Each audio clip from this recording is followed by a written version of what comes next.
visto que Marcos introduce su evangelio con la aparición del Mesías que había sido previamente anunciado por los profetas en el Antiguo Testamento.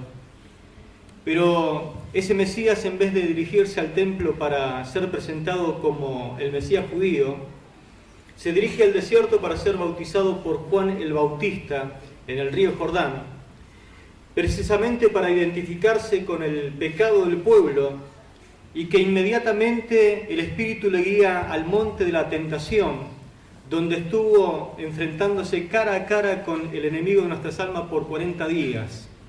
De esta forma, Marcos introduce el gran tema de su evangelio, el rey que asume voluntariamente la posición de un siervo y que no vino para ser servido, sino para servir y para dar su vida en rescate por muchos. El pasaje que vamos a ver hoy nos presenta un resumen del ministerio público de Jesús en la región de Galilea, en los versículos 14 y 15, para luego presentarnos a sus primeros seguidores del versículo 16 al 20. Pero quiero advertirle algo importante: lo que vamos a ver a continuación no es solamente un relato histórico, sino que el relato tiene la intención de mostrarnos de manera sorprendente la autoridad suprema que tiene Jesús como Rey, como Mesías prometido en el Antiguo Testamento, y después mostrarnos todo lo que implica la decisión de seguirle a Él. Así que vamos a leer versículos 14 y 15 del Evangelio de Marcos, el capítulo 1, donde encontramos el resumen del ministerio público de Jesús en la región de Galilea.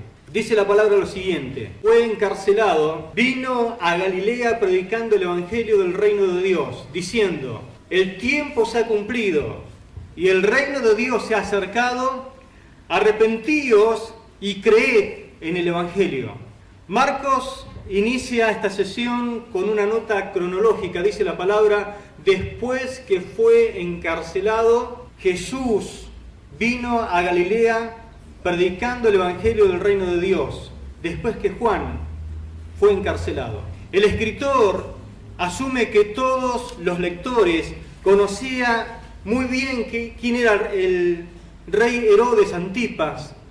En otros evangelios le llaman el tetrarca. Significa que él era uno de los 4 gobernantes de aquel tiempo que estaban gobernando la provincia, la región allí de Judea. Dice la palabra que después que Juan fue encarcelado, Herodes había encarcelado a Juan el Bautista y finalmente lo decapitó, lo hizo matar, porque Juan el Bautista lo había confrontado por su pecado de adulterio y de incesto. Herodes le había quitado la esposa a su hermano Felipe. Para colmo, Herodías era sobrina suya y hermana del medio hermano Aristóbulo.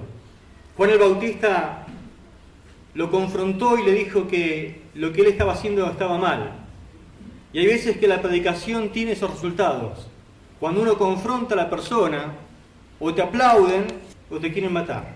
Juan el Bautista no le importó los resultados, él confrontó al pecado y al pecador. Pero después Marco no abunda en detalles sobre este escándalo público, podríamos llamarle de la farándula política, sino que quiere hacer referencia a que fue después del encarcelamiento de Juan que Jesús inició su ministerio en la región de Galilea. Esto quiere decir que entre el versículo 13 al versículo 14 han transcurrido aproximadamente un año entero, y Marcos decide pasar por alto por completo, intencionalmente en su escrito, ese año.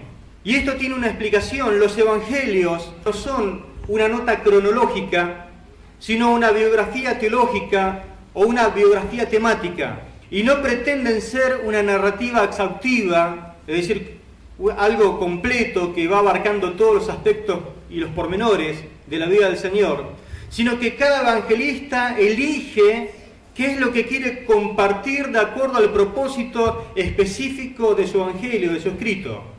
Marcos va a centrar su atención en el ministerio público de Jesús en la región de Galilea. Galilea era la parte más al norte de la región de Palestina, la región que más estaba poblada en aquel tiempo, en el tiempo del Señor. Era la región de más influencia que tenía del mundo gentil y la menos influenciada por la religión fría y mecánica que se practicaba en Jerusalén. Pero es bueno notar que el Señor pasó allí en la región de Galilea.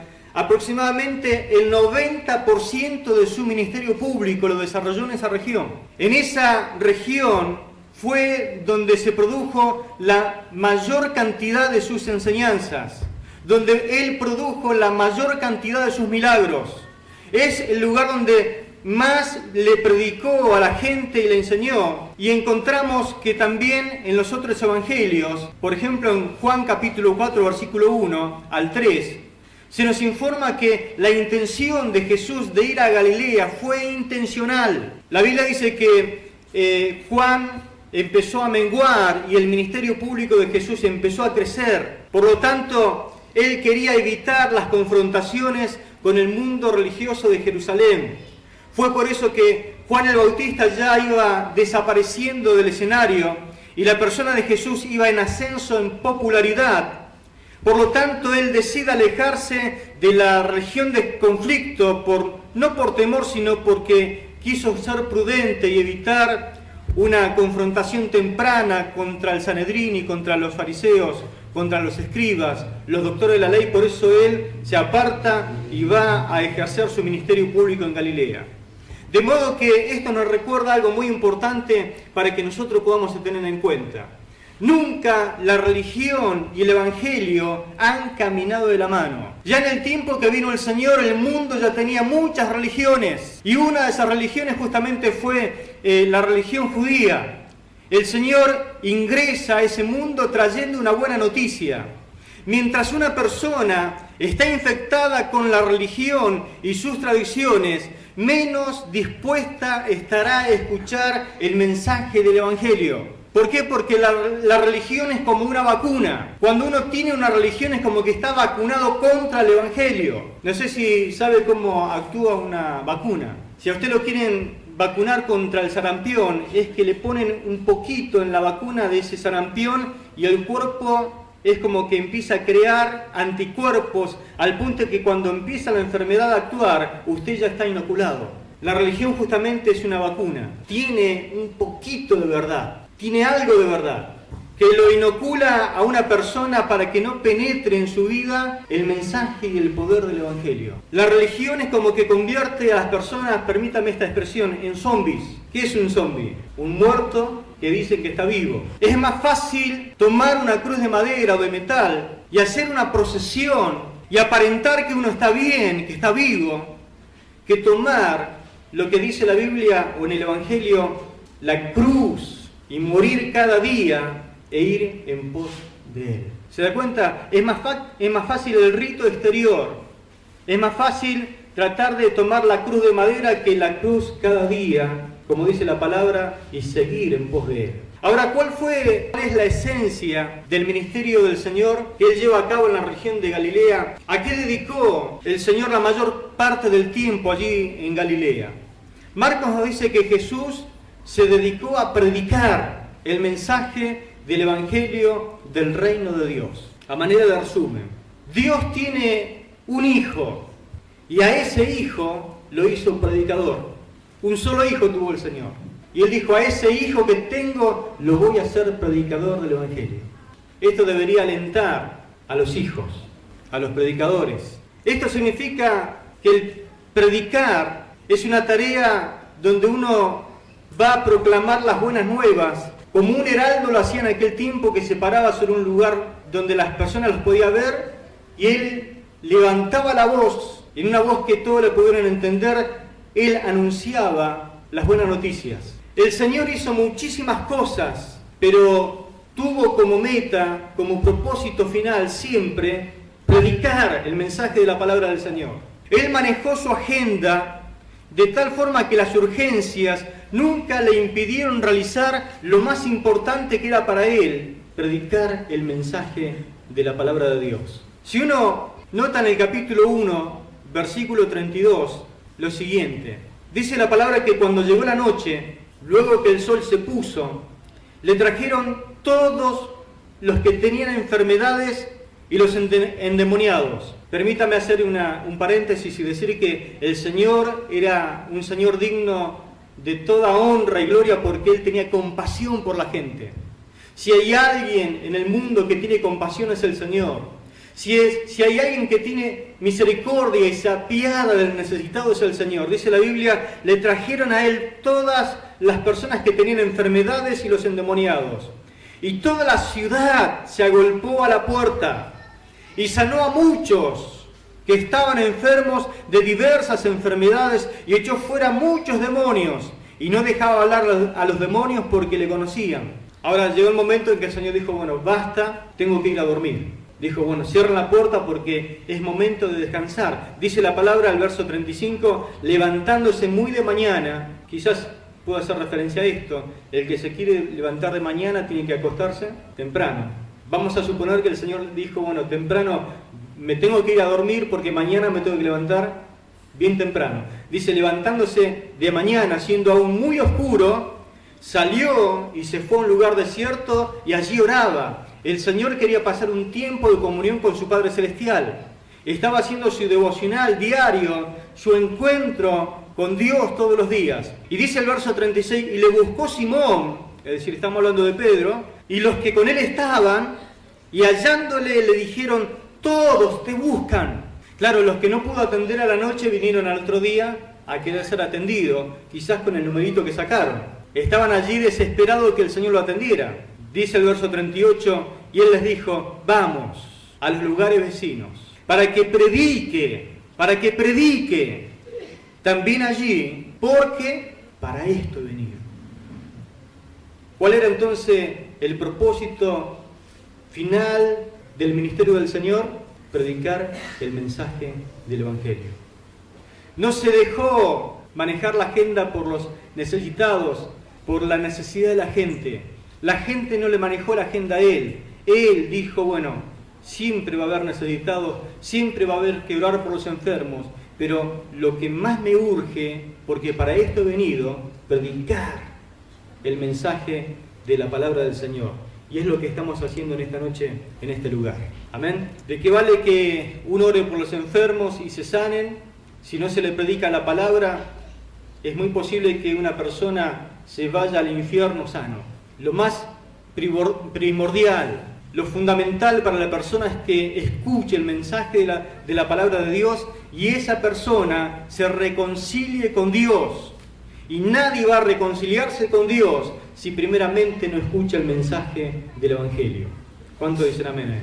Por eso nosotros no vamos a negociar nunca, no podemos negociar la centralidad de la predicación de la palabra de Dios en nuestros cultos. Es el medio que Dios le ha placido utilizar para salvar a los perdidos, para edificar a los santos. Cuando la iglesia fue creciendo a miles de personas, en Hechos capítulo 6, dice la Biblia que hubo una queja, una murmuración, de que las viudas de los griegos era desatendida en relación a las hebreas. Y se armó un conflicto muy grande. Cuando hay un trabajo de obra social en la iglesia, casi siempre es candidato ese programa a fomentar alguna especie de manifestación y de discordia. Acá dice la Biblia que hubo murmuración. La murmuración siempre tiene algo de verdad, pero también tiene mucha mentira. Y dice la Biblia que se reunieron los apóstoles y dijeron, elijan entre ustedes a ver personas porque es bueno y es necesario atender a las viudas, pero nosotros no podemos, por atender a las viudas, dejar el ministerio de la palabra. No podemos dejar de enseñar, de predicar y de pasar tiempo con Dios, porque eso es lo que produce el avivamiento que nosotros estamos experimentando. Ante la necesidad y ante la murmuración tomaron una decisión sabia. Eligieron 7 servidores que sirvieran a las mesas, les impusieron las manos y nosotros persistiremos. Vamos a dedicarnos a la predicación de la palabra y a la oración, dice la Biblia, en Hechos capítulo 6, versículo 1 al 4.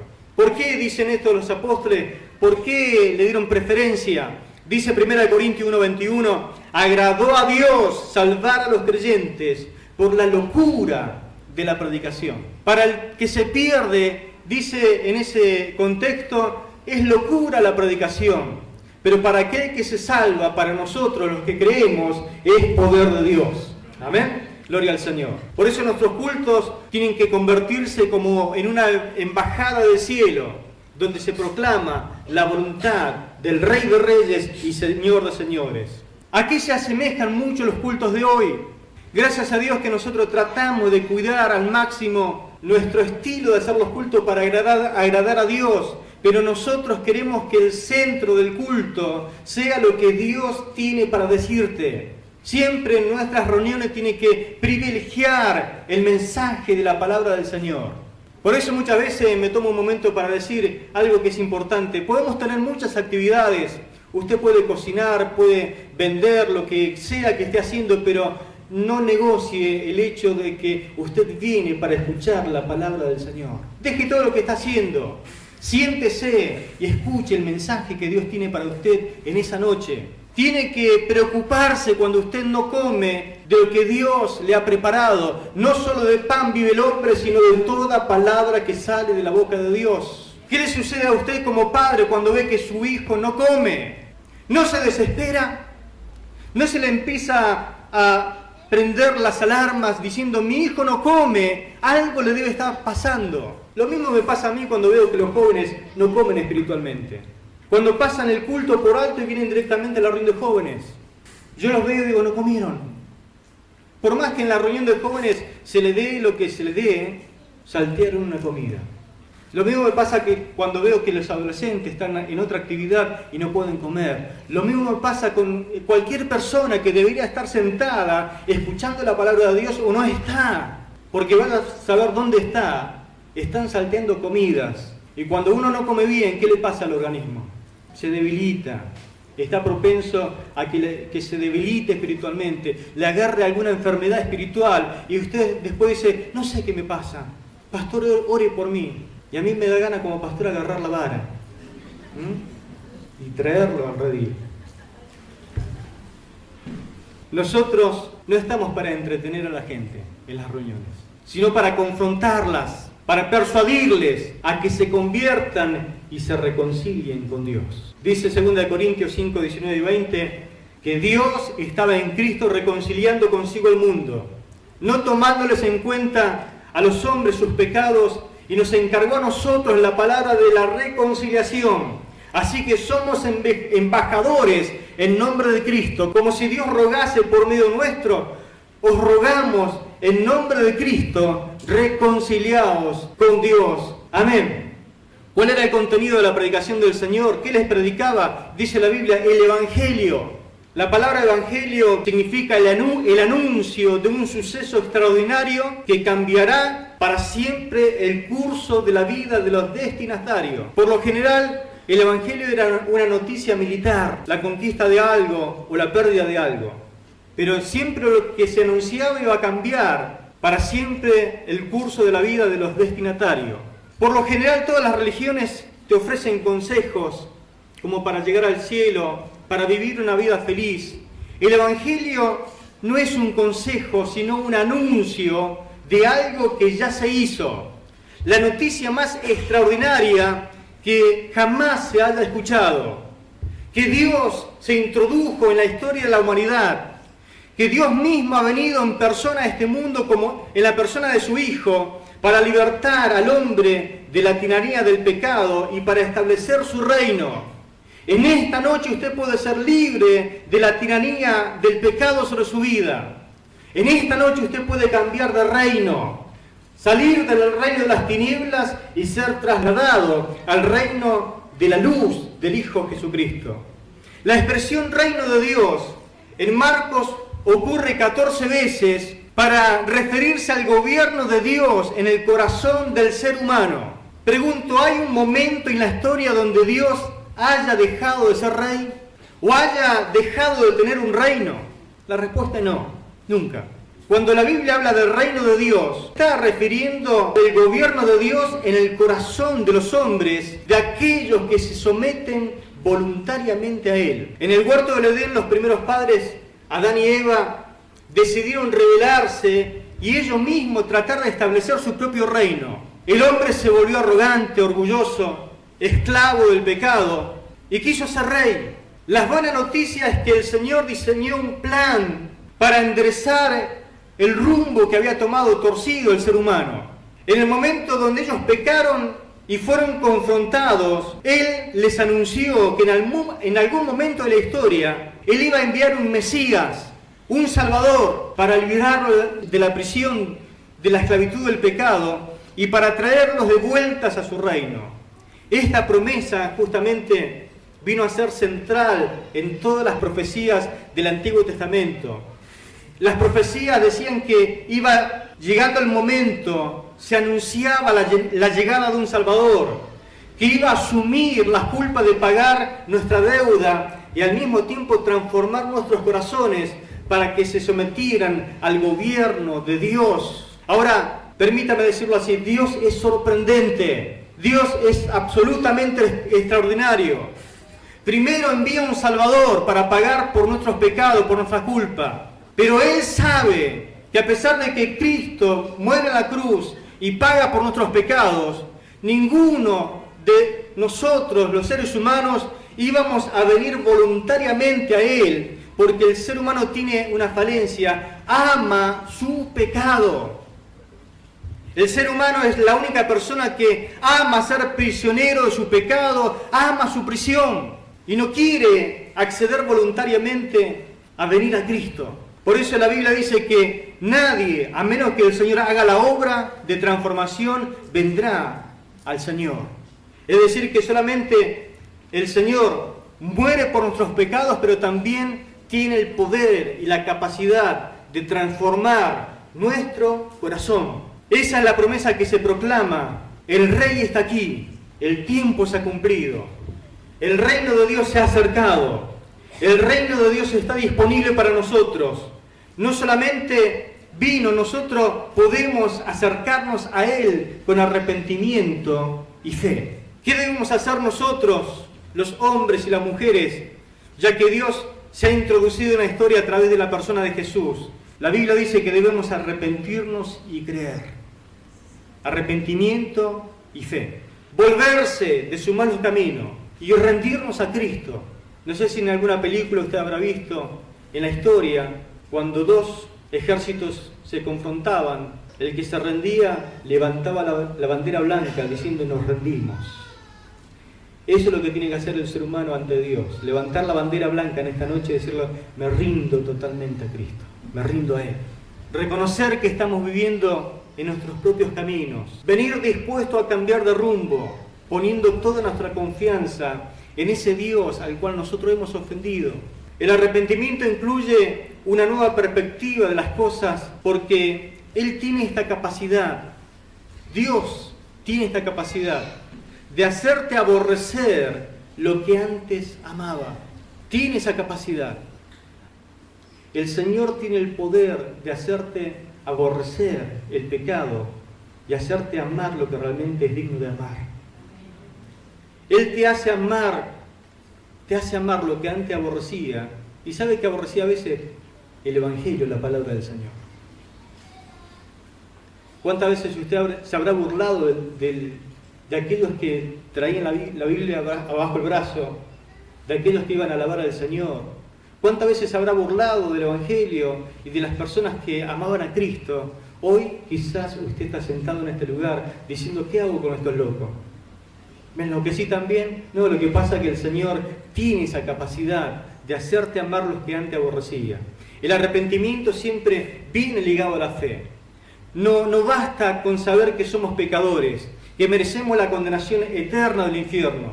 Debemos aceptar el regalo inmenso que Dios nos ha dado en la persona de Jesús. Dice la palabra, arrepentíos y confiad. ¿Confiad en qué? En las buenas noticias que Dios pagó la deuda. La salvación no es por obra, no es por lo que hagas o dejes de hacer, sino por lo que Él ya hizo por ti en la cruz del Calvario. Por eso la conversión es un cambio de soberanía. Aceptamos con gozo la soberanía de Dios en todas las áreas de nuestras vidas, porque ahora vemos claramente que su gobierno es infinitamente mejor que la tiranía del pecado. Es un cambio radical porque implica un cambio de corazón, un cambio de dueño. Y eso lo vemos claramente en los versículos 16 al 20, donde el Señor llama a sus primeros seguidores. Dice la palabra: andando junto al mar de Galilea, vio a Simón, a Andrés, a su hermano, que echaban la red en el mar porque eran pescadores. Y le dijo Jesús: venid en pos de mí, y os haré que seáis pescadores de hombres. Dice la palabra: y dejando luego sus redes, le siguieron. Pasando de allí, un poco más adelante, vio a Jacobo, hijo de Zebedeo, y a Juan, su hermano, también ellos en la barca que remendaban las redes. Y luego los llamó, y dejando a su padre Zebedeo en la barca con los jornaleros, le siguieron. Si uno analiza la escena, Jesús está caminando en el mar de Galilea. El mar de Galilea es en realidad un lago de aguas dulces, relativamente pequeño, tenía más o menos 21 kilómetros de largo por 13 kilómetros de ancho. Sin embargo, era el centro pesquero y era de enorme importancia para la región en los tiempos del Señor, por la gran cantidad de peces y sobre todo por la variedad. Según el historiador Flavio Josefo, que era judío en el tiempo de los romanos, dice este historiador que cuando los romanos conquistaron Israel, habían aproximadamente unas 250 embarcaciones pesqueras en el mar de Galilea.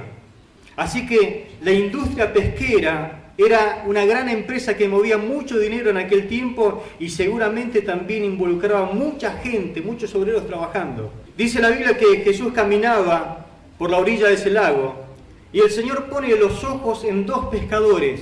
Los primeros, Simón y su hermano Andrés, que echaban las redes. Ahora, seguramente había miles de personas en ese lugar. Pone los ojos en estos dos porque ya los conocía también. No era la primera vez que los había visto. Juan capítulo 1, versículo 40 y 42, nos dice cuando él se encontró con ellos. Juan relata esa historia. Y se nos dice que ellos ya habían tenido un encuentro con Jesús. Es más, Andrés era discípulo de Juan el Bautista. Y tanto Simón como Andrés habían creído, dice Juan, en el Mesías. Y esto sucede un año después. Ahora Jesús los está llamando a dejarlo todo y quiere comenzar a entrenarlos como discípulos en su ministerio. Jesús los llama a inmediatamente a seguirlos a ellos dos, al Señor.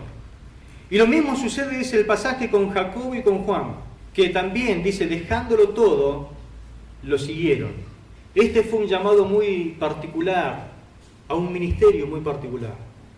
Sin embargo, lo que está ocurriendo en este llamado, en estos dos pares de hermanos, es exactamente lo que ocurre con cualquier persona que es llamada a seguirle al Señor. No todos son llamados a dejar su vocación para dedicarse a tiempo completo, pero sí todos son llamados por Jesús, y los que son llamados como fueron llamados Pedro, Andrés, Jacobo y Juan, para seguirle a Él. Todo lo que implica lo mismo. Por eso es necesario que examinemos esto y qué es lo que significa. ¿Cuántos de ustedes creen en Jesús? La pregunta en esta noche: ¿realmente usted cree que es un seguidor de Jesús? Porque una cosa es creer en el Señor, otra cosa es ser un seguidor de Jesús. Note lo siguiente en el llamado que Jesús hace a las personas. En primer lugar, el llamado de Jesús a las personas es un llamado soberano. Indudablemente había cientos de personas a la orilla del lago en ese día. Hasta, permítame que usted pueda incluir los vendedores ambulantes. ¿Vio que siempre a la orilla del río hay vendedores ambulantes? Compradores también, porque van a comprar pescado fresco. Hay familias enteras, hay turistas también. Pero Él decidió llamar a 4 hombres. ¿Por qué Él quiere llamar a 4 hombres? Dice según Efesios capítulo 1, versículo 5, por el puro afecto de su voluntad. En otras palabras, porque es precisamente lo que Él quería hacer y le dio gran gusto hacerlo. Nunca se preguntó por qué Dios llamó a aquel hermano o a aquella hermana, o por qué Dios te llamó a ti. por el puro afecto de su voluntad, porque quiso hacerlo. Ahora, ¿había mejores que Pedro? ¿Había mejores que Andrés? Claro que sí. Pero él dijo, yo los escojo a ellos porque indudablemente tenían ciertas características que al Señor le impactó. Y dijo, los quiero para mí. Ahora en Juan capítulo 15, verso 16 dice lo siguiente, no me eligieron ustedes a mí, sino que yo los elegí a ustedes. Porque algunos dicen, no, lo que pasa es que yo elegí al Señor. No. Él te eligió a ti. Él te eligió a ti. Por eso estás aquí en esta noche. Él eligió al hermano que tenés al lado, al que tenés atrás, adelante. Él lo eligió. Por eso está usted aquí en esta noche, porque Él te eligió a ti. En el tiempo del Señor, los rabinos, es decir, los maestros, no escogían a sus seguidores, sino que eran los alumnos que decidían con qué rabinos ellos querían estudiar. Pero Jesús es un maestro diferente. Él toma la iniciativa y los que nos corresponde a nosotros es solamente responder a su llamado. Cuando nosotros respondemos a su llamado, nosotros pasamos a ser propiedad exclusiva de Él. Él asume el cuidado sobre nosotros y Él asume su responsabilidad sobre sus alumnos, sobre sus seguidores. La segunda característica de este llamado es un llamado eminentemente personal. Dice, venid en pos de mí. En el tiempo del Señor los alumnos o discípulos debían mostrar fidelidad hacia la ley, en este caso a la ley de Moisés, y no a los maestros. Fidelidad a la ley, no a los maestros. Pero el llamado del Señor es totalmente diferente. Él no nos llama a ser parte de una institución o parte de un grupo o solamente seguir un conjunto de reglas y actividades religiosas o a creer en algo que tenga que ver con un credo doctrinal. Su llamado es seguirlo a Él, seguirlo exclusivamente a Él, tener una relación personal con Jesucristo como Salvador y Señor de nuestra vida. De ese mismo momento, cuando Él los llama, ellos debían imitarlo totalmente a Él como persona. Debían pensar como Él, actuar como Él, hablar como Él, ser como Él era. Si tú eres un cristiano y eres un seguidor de Cristo, la gente también se va a dar cuenta que usted piensa como Jesús, habla como Jesús, tiene la misma impresión sobre la gente que tenía Jesús sobre la gente. Usted habla como Él, piensa como Él, actúa como Él, porque usted sigue a Jesucristo, el Hijo de Dios. Es un llamado a relacionarnos con la persona del Señor. Dice Juan 15:4 que somos llamados a permanecer en Él. Permaneced en mí, yo en vosotros. Permaneced en mí. Cristo tiene que permanecer en nosotros. Gálatas 2:20 dice, con Cristo estoy juntamente crucificado. Ya no vivo yo, escuche, mas Cristo vive en mí. Cristo tiene que vivir en ti. El pensamiento de Cristo está en ti. La forma de actuar del Señor está en ti. La forma de hablar del Maestro tiene que estar en ti. 1 Corintios 11:1, Pablo lo dijo un poquito mejor. Dice, sed imitadores de mí, así como yo imito a Cristo. Pablo lo dice justamente en ese contexto de que los corintios estaban negándose a la autonegación. En el tiempo de Pablo, en Corinto, había carne que se vendía barata. Bueno, la carne barata en aquel tiempo era la sacrificada de los ídolos. Y algunos cristianos iban y compraban en ese mercado porque se la vendía barata porque se sabía que era sacrificada a los ídolos. Y ellos decían, pero si los ídolos en verdad no son nada, total lo que entra no es lo que contamina, sino lo que sale de nuestra boca. Y oraban y tenían esa fe. Pero algunos hermanos que habían sido librados de la idolatría decían, pero ¿cómo vas a comer algo sacrificado a los ídolos? Y eran, dice Pablo, de fe débil. Y podían hasta caer nuevamente en la idolatría o salir del camino del Señor. Pablo dice, por favor, tengan un poquito de autonegación. Tengan compasión por aquellos débiles en la fe. No hagan que porque lo que ustedes están comiendo van a hacer perder a los hermanos. Sea que coman o beban, hagan todo para la gloria del Señor. Y no para el tropiezo de los hermanos que son débiles en la fe. Así que sean imitadores de mí, como yo imito a Cristo. todo lo que usted diga, todo lo que usted haga, tiene que reflejar el carácter de Jesucristo. Amén. Por eso usted nunca va a dañar al hermano en la fe si usted imita a Cristo. Jesús se negó a sí mismo, negó su propia vida para salvarnos. Vengan a mí y yo os haré pescadores de hombres. Eso es ser un seguidor de Jesucristo. Tercero, es un llamado incondicional.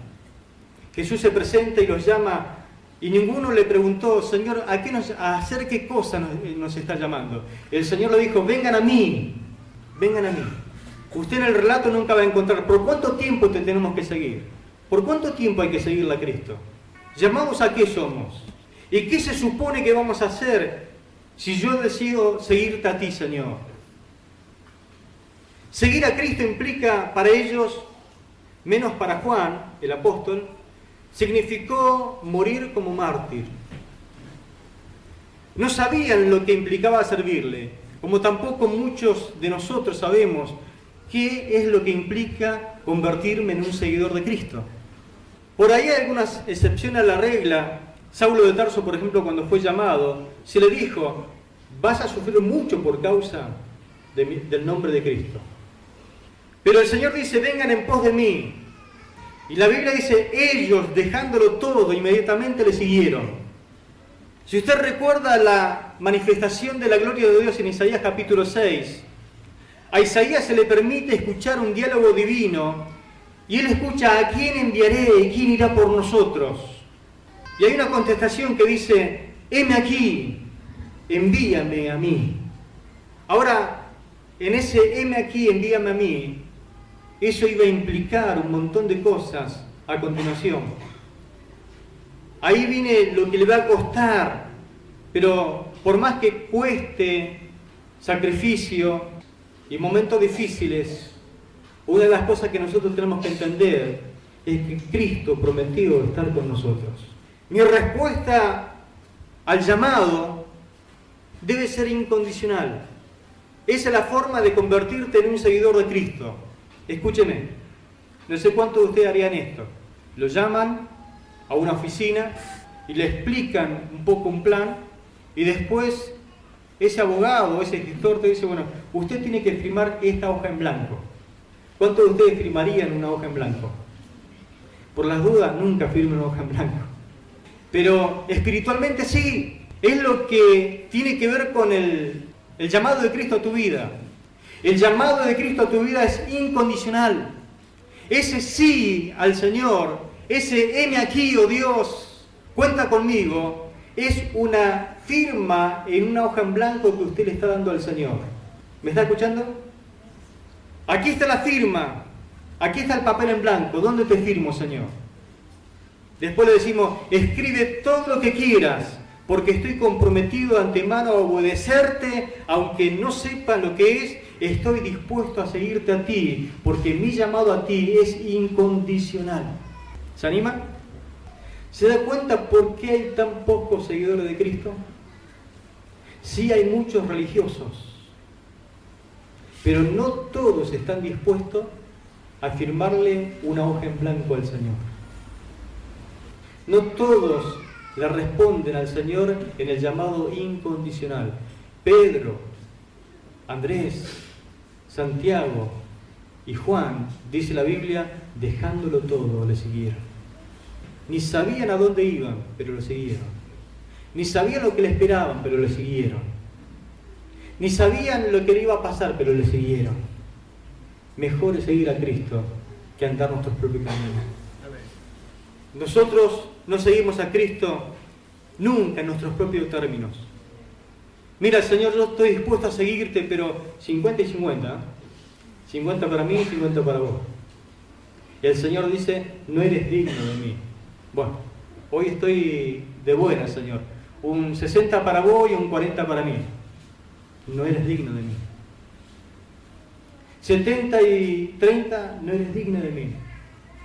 90 y 10 para mí, dame el diezmo de mi vida. No, no eres digno de mí.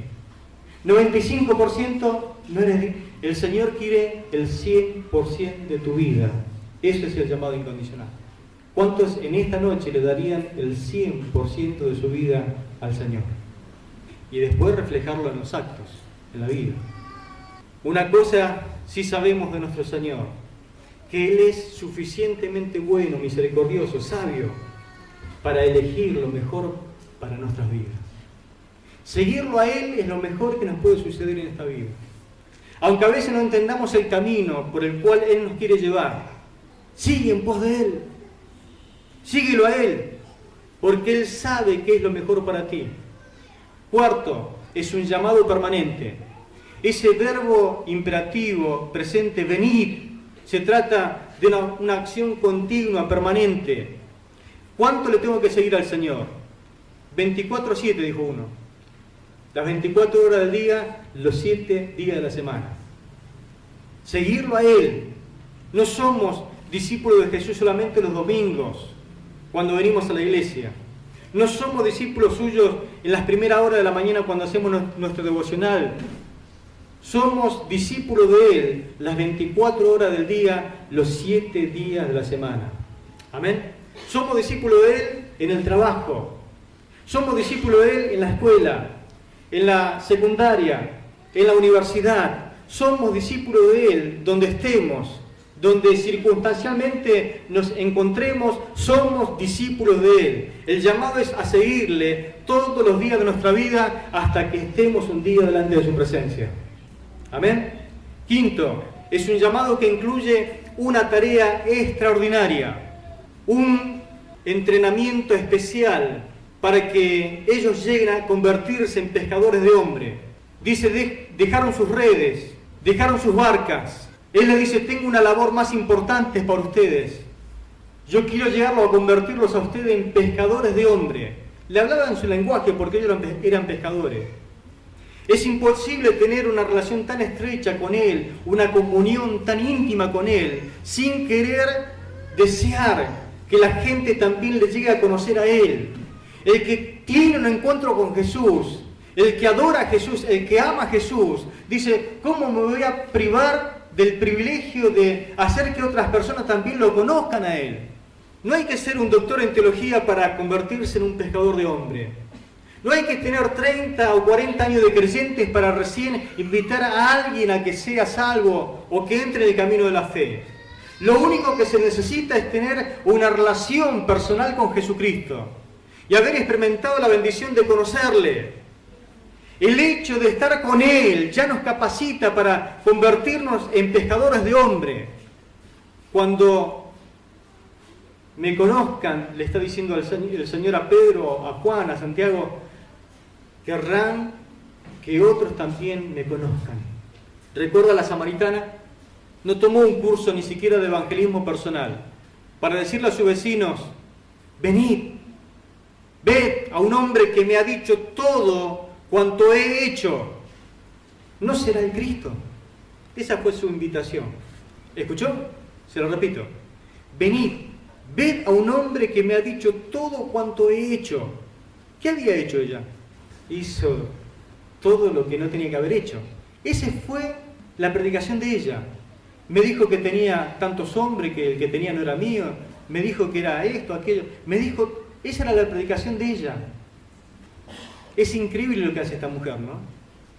Ahora dice que el resultado, y muchos de los samaritanos de aquella ciudad creyeron en Él por la palabra de la mujer, que daba testimonio diciendo, me dijo todo lo que he hecho. Un encuentro con Cristo es fundamental. Es poder de Dios.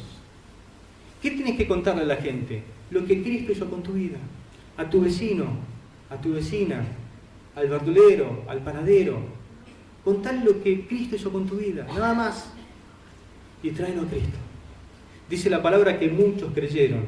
Ella, en vez de avergonzarse, cuando Cristo le mostró su vida como si fuera una pantalla de televisión, en vez de avergonzarse y cerrarse, dice que dejó su cántaro y le fue a decir a la gente, ¿no será este el Cristo? Tenemos que adentrarnos en el océano del mundo, echar la red y convertirnos en pescadores de hombres. Con tu testimonio. Hay niños, hay adolescentes, hay jóvenes, hay familias que tienen que ser enlazadas con la red del Evangelio. Los que fueron llamados conocían muy bien el tema de los riesgos de la pesca. Puede ser que te maree el agua, entra a la canoa y usted se empieza a marear, parece que se va a caer. Y el pescador dice, no, hasta que no anochezca no volvemos. Usted está pescando y se levanta una tormenta. El efecto del sol sobre el agua te cambia de color. El calor, el viento, la dura faena. Pero qué alegría cuando uno saca un pez, ¿no? Se transforma en pescado. Él quiere compartir con nosotros esa alegría. Nuestra responsabilidad es compartir el Evangelio, pero el que los convierte es Él. Amén. Recuerde que el Evangelio es poder de Dios y puede salvar aún al peor de los pecadores. Y usted puede ser usado por Dios para eso. Sexto, es un llamado radical. Es un llamado que define nuestra identidad. Lo último que comparto. Dice, pasando de allí un poco más adelante, vio a Jacob, hijo de Zebedeo. ¿No le llama la atención esto? Hijo de Zebedeo. Y a Juan, su hermano, también ellos en la barca. Remendaban las redes y luego los llamó y dejando a su padre Zebedeo en la barca con los jornaleros le siguieron. La identidad de una persona provenía de su familia. Juan y Jacobo eran conocidos como los hijos de Zebedeo. Este Zebedeo era una persona próspera. Dice que hasta tenía no solamente los botes donde estaban Juan y Jacobo, sino que también había otro bote donde tenía siervos o jornaleros que pescaban para ellos. La Biblia dice que ellos, dejándolo todo, se puede ser una persona próspera y dejar todo para seguirlo al Señor. No eran unos pobretones que no tenían dónde caerse muertos. Tenían capital económico. Y para la cultura judía esto era fundamental, porque uno era conocido como hijo de. Ese venir en pos de mí era ponerlo por encima de todo y por encima de los demás. Todo lo demás pasa a un plano secundario. Y alguno diría, pero pastor, ¿esto no es un poco fanático? No, porque es un llamado de Dios. Y cuando Dios te llama, es un llamado radical. Dice Lucas capítulo 14, versos 26 y 27, que es más o menos lo que dice ahí en el pasaje. Si alguno viene a mí y no aborrece a padre, madre, mujer, hijos, hermanos y hermanas, y también su propia vida, no puede ser mi discípulo. Y el que no lleva su cruz y viene en pos de mí, no puede ser mi discípulo. Y no quiere excusa el Señor. Es un llamado a ir en pos de Él. No le está diciendo el Señor a la multitud, bueno, actúen de una forma moderada, no sean tan fanáticos, che. Dice, no, todo el que quiera venir en pos de mí, recuerde que existe esta condición. Ahora, ¿cómo es eso de aborrecer a padre y madre? La Biblia nos dice que nosotros tenemos que honrar a padre y madre, pero la versión de Mateo, capítulo 10, versículo 37, de este mismo pasaje, el pasaje paralelo, nos ayuda a entender un poquito mejor este concepto. Dice Mateo 10, 37, el que ama a padre o a madre más que a mí, no es digno de mí. Y el que ama a hijo o a hija más que a mí, no es digno de mí. Ahí se entiende un poquito mejor. No es que tengo que aborrecer. No es que la Biblia te permite aborrecer a padre, a madre, porque ahora te convertiste al Evangelio. No, no tiene nada que ver. Es un hebraísmo, es una expresión usada de aquel tiempo. Pero Mateo lo escribe un poquito con más luz y dice que el que ama a padre, a madre, a hijo, a hija más que a mí, no es digno de mí. ¿Puso alguna vez a su padre, a su madre, a su hijo, a su hija antes que al Señor? Ahí viene el problema. Es decir que, en otras palabras, si prefieres más, es el término correcto para que usted lo entienda, si prefieres más a padre, a madre, a hijo, a hija, antes que a mí, no eres digno de mí. Si amas más al padre, a la madre, al hijo, a la hija, antes que a mí, no eres digno de mí. Es decir, el que quiere más, dice otra versión. Este es el momento de recordar quién es el que está diciendo esto. ¿Y quién dice esto? El Rey de Reyes y Señor de Señores, el Rey del universo. El Rey que se hizo siervo. El Rey que dejó todo para venir con una misión: morir en lugar tuyo. Porque su amor fue radical, es que pide también un amor radical. ¿Qué significa radical? Enérgico, decisivo. Porque la eternidad de nuestras almas está en juego. El que te dice que lo ames más a Él que a todo, es porque Él amó de la misma forma y de la misma intensidad te amó a ti. Amó más tu persona, aunque tú eras enemigo de Él, aunque todos tus actos demostraban que eras enemigo de Él, te amó más que a todo el cielo. Dejó el cielo para venir a morir en tu lugar. Ese es tu Señor. ¿Qué vas a hacer con Jesús hoy? ¿Qué vas a hacer con su llamado? Nadie puede permanecer neutral ante el llamado del Señor. Porque no hacer nada también equivale a rechazarle. Él te dice: vengan en pos de mí. O lo abrazas con todo tu corazón en esta noche, o lo rechazas con todo tu corazón. No se puede permanecer neutral. Las puertas del reino de Dios hoy se te abren para ti. Tú puedes ser librado de la tiranía del pecado, de la condenación del infierno. Tú puedes ser librado en esta noche de tener a Dios como tu enemigo. Si vienes a Cristo en el arrepentimiento y fe. Por eso en esta noche te doy un consejo: levanta tu bandera blanca de rendición a Cristo. Ríndete a Él.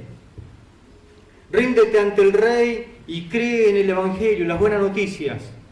Que el Rey del universo murió por los pecadores para que todo aquel que en Él cree no se pierda, mas tenga vida eterna.